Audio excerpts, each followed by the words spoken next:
Representative Levin. Thank you, Speaker, and good afternoon, colleagues of the House. Every single Iowa kid, each and every single one, that's who's served by our public schools. Whether through their neighborhood school, or through open enrollment, or through homeschool dual enrollment, or through AP classes, or through community events, or through sports and activities, or so much more.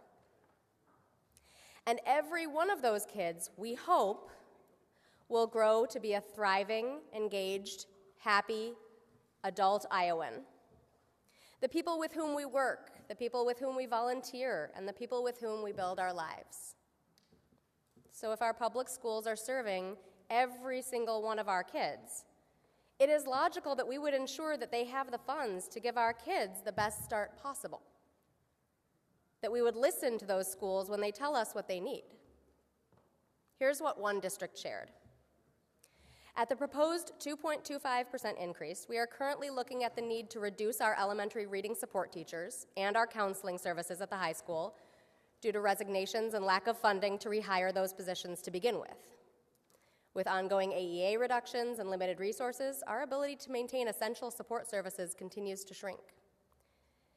Our menu of services is reducing due to the lack of funding.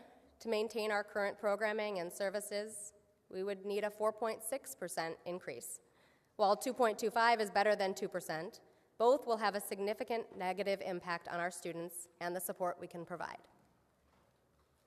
Another spoke with me at length about the one-time funding this body provided last year to increase wages for vital school support personnel with no follow-up, and how hard those positions will be hit just this next year with this 2.25% funding. How much more will be put on their shoulders, and how hard it will be to fill open positions. Others have talked about losing math interventionists and art programs and hands-on science experiments.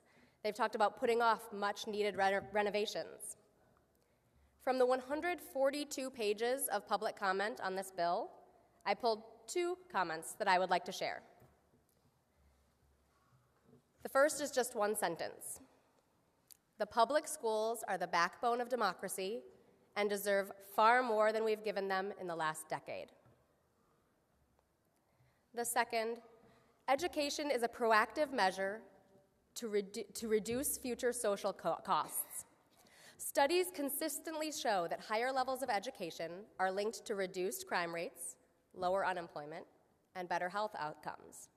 By funding education adequately now, Iowa will reduce the long-term financial burden on its social services, health care, and criminal justice systems.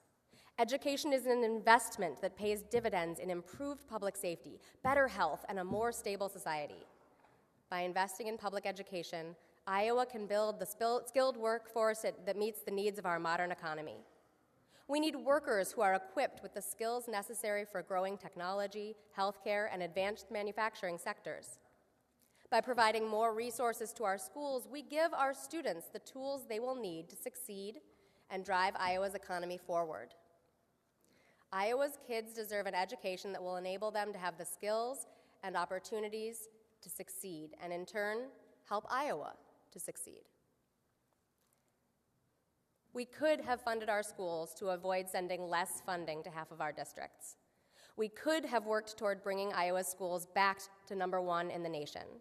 We could have let our kids, and let our schools not just survive, but thrive. Because of what we could have done for each and every Iowa kid, I urge you to join me in voting no today on underfunding our schools. Thank you.